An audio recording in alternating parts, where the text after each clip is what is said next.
Prostitution. What drives the woman? What drives the man? Is it money? Is it power? Is it sex? Prostitution is defined as the practice or occupation of engaging in sexual activity with someone for payment. What are the origins of prostitution? Is prostitution immoral? What leads a woman to become a prostitute? If you think about it, prostitution in America has come a long way. From the founding fathers to online escorts, prostitution has always been a relevant conversation. However, it is difficult to have the same conversation and debate over and over again. Should prostitution be legal?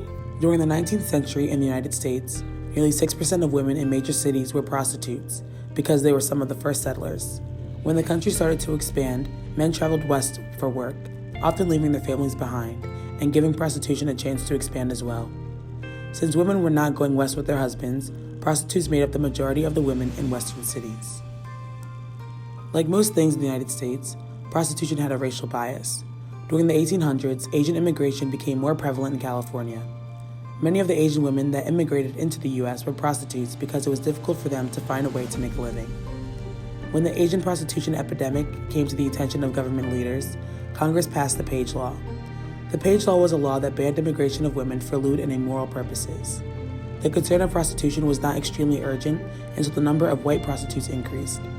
White prostitutes were considered to be innocent women that were believed to have fallen into the hands of seducers who manipulated white women into submission. From that point on, the term white slavery was created.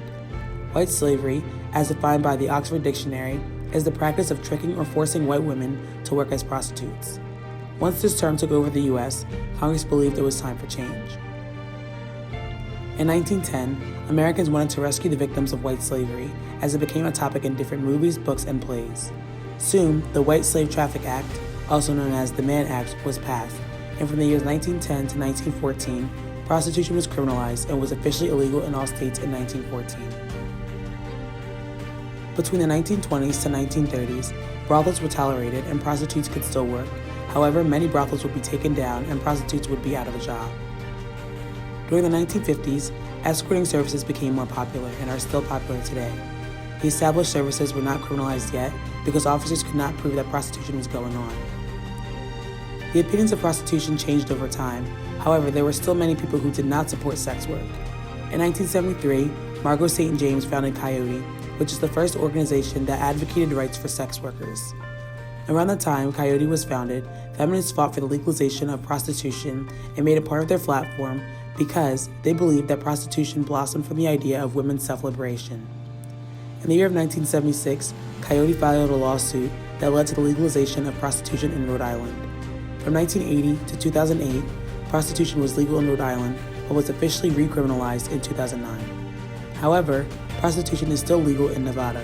Currently, prostitution is legal in both Carson City and Independence City, and brothels are tolerated to operate in 10 counties within Nevada.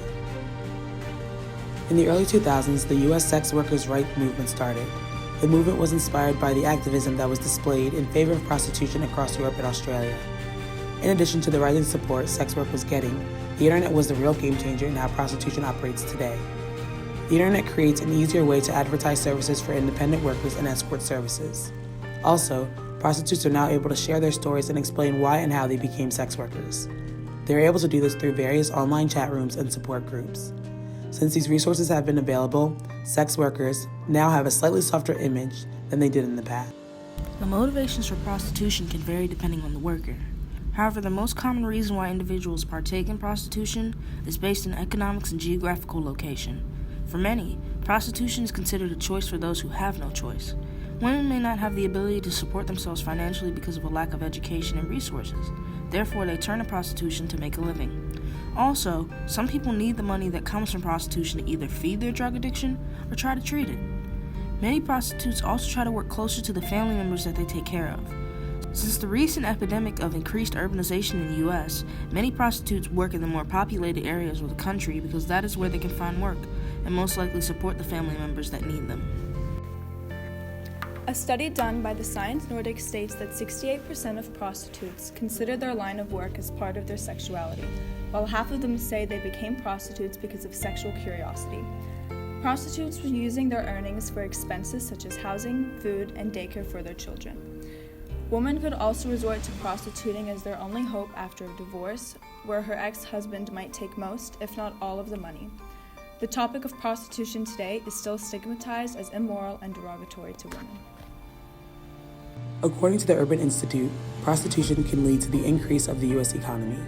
A study was done on the earnings of underground sex work in 7 U.S. cities, including Dallas, Miami, Atlanta, Denver, Seattle, San Diego, and Washington, D.C.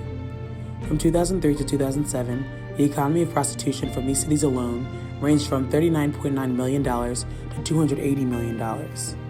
In 2007, Atlanta's prostitution economy was almost 2.5 times higher than the 2013 payroll of the Atlanta Falcons by making $290 million. During the time of this study, Atlanta had the highest profit of $290 million, and Denver had the smallest earnings of $39.9 million. Those who support prostitution will argue that legalizing it will help the economy by adding all of this money to it. However, those who don't support the legalization of prostitution can argue that many people won't pay as much for sex. Therefore, prostitution would neither benefit nor ruin the U.S. economy.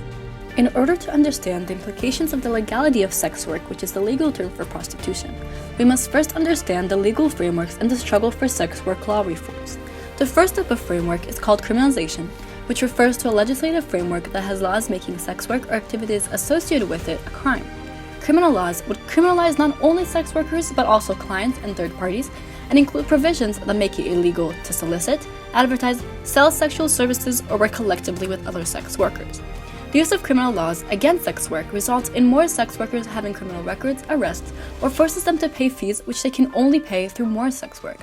The US has some of the world's most sweeping laws against prostitution, with more than 55,000 arrests annually, more than 2/3 of which involve women, and women of color and trans women are at higher risk of arrest.